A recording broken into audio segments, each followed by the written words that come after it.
Okay, get ready, because we're about to challenge some of the most common financial advice you have ever heard. Seriously, over the next few minutes, we are going to bust the myths that might just be holding you back from building real wealth. So let me ask you a question. If I asked you for the #1 rule of finance, the first thing your parents or maybe a financial advisor ever told you, what would you say? I'm going to bet that for most of us, it's this. Right? Don't put all your eggs in one basket. It's the golden rule. It is preached from every corner of the financial world as the absolute safest path forward. But what if the safest path isn't the path to getting rich? Check this out. Andrew Carnegie, literally one of the richest people in modern history, said the exact opposite. Now that is a hook. This quote just flips everything we thought we knew completely on its head, and it gets right to the heart of our first major financial myth. And this brings us to what we're calling the focus fallacy. See, the common wisdom gets it completely backward. Diversification isn't for getting rich, it's for staying rich. When you are just starting out, focus is your absolute superpower. So here's the mistake most people make. They try to do both at the same time. They diversify way too early, and they spread their time, their money, their energy way too thin. But listen, real wealth creation isn't cautious, it's obsessive. It's about going all in on one thing until it works. And history proves this rule, right? Jeff Bezos didn't launch the everything store. He launched a book store. Bill Gates obsessed over one single thing, software. Facebook started by targeting just one specific demographic, college students. They all became giants by starting small and incredibly focused. All right, let's talk about myth number 2, the scarcity trap. This is that idea that the only way to get ahead financially is to cut back, to shrink your life, to skip the daily latte. But what if all that cost cutting is actually killing your motivation and your passion? It really all comes down to the question you ask yourself. A scarcity mindset asks, how can I cut back? But an abundance mindset, it asks a much, much more powerful question. How can I afford it? See, the first question shrinks your world. The second one forces you to expand it. Let's make this real for a second.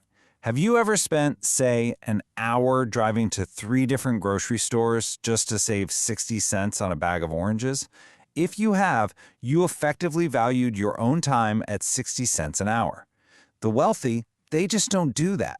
They focus on making their hour worth hundreds or even thousands, not on saving pennies. Okay, the next big myth is that you need to be a millionaire to be free. And this puts the goal so incredibly far away that honestly, most people just give up. But the problem isn't the goal, it's that they're climbing the wrong ladder first. I want you to think of it like this. There are 2 ladders. The first one, achieving financial freedom, that's where your passive income covers your basic expenses. That's a short ladder, maybe 10 steps. It's totally achievable. Becoming rich? Well, that's a massive 1,000-step ladder. The smart move is to climb the short one first. And here is a perfect real-world example of this. A student realized that if she simply rented out her apartment and moved somewhere cheaper, the rental income would cover all of her expenses.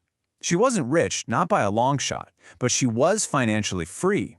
And from that position of freedom, she could then focus on building real wealth without the pressure.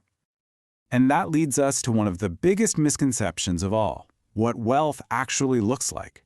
We're all trained to see wealth in the fancy cars, the big houses, the expensive clothes. But true wealth, it's often invisible. It's not about what you spend, it's about what you own. The definitions from the book Rich Dad, Poor Dad they're so elegantly simple. An asset puts money in your pocket, a liability takes money out of your pocket. Seriously, getting rich is as simple as acquiring more assets. That's it. That's the game. Now this is absolutely fascinating. The author of one of our sources bought a rental property. It cost a $12,000 down payment and it generated $40 a month. Then he realized one of his YouTube videos, which cost maybe a couple $100 to make, was also generating $40 a month. They were both assets, but wow, one was way more accessible. Assets can be anything that generates income. This quote just perfectly captures the confusion. Wanting to be a millionaire and wanting to spend $1 million are complete opposite goals. One is about ownership and accumulation. The other is about consumption. True wealth is what you keep, not what you show off. And speaking of invisible factors that have a huge impact, let's talk about something that seems completely harmless. A tiny, insignificant 1% fee on your investments. I mean, come on, it's 1%. How much could that possibly matter? This much. Let's say you invest $100,000 for 30 years. The difference in your final portfolio between a fund with a really low fee and one that's just 1% higher could be over $418,000. That single, seemingly tiny percent can just silently devour a huge chunk of your future wealth. It's crazy.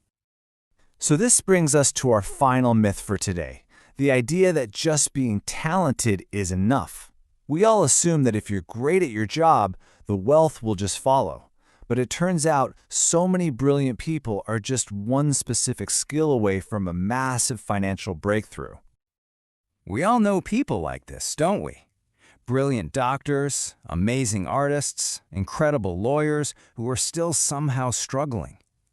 And this happens because being great at a profession and being great at the business of that profession are two completely different things. One of our sources tells this great story about a talented journalist. She wanted to be a best-selling author, and when someone advised her to take a sales course to learn how to promote her work, she was actually offended. She didn't get it. Robert Kiyosaki wasn't the best writing author. He was the best-selling author. He had the missing skill. So the process for you is simple, but it is so powerful. First, what is your core talent? What are you truly great at? Second, what is the single business skill you are missing? Is it sales, marketing, maybe negotiation? And third, go learn it. That one skill is the bridge between your talent and your wealth. And really, that's the common thread connecting all of these ideas, isn't it? From focusing versus diversifying, to asking, how can I afford it, to understanding what an asset truly is. The biggest hurdles in finance are not about complex math. They are all about shifting your mindset. So I'll leave you with this thought. You are one skill away from completely changing your financial future. The only question is, what is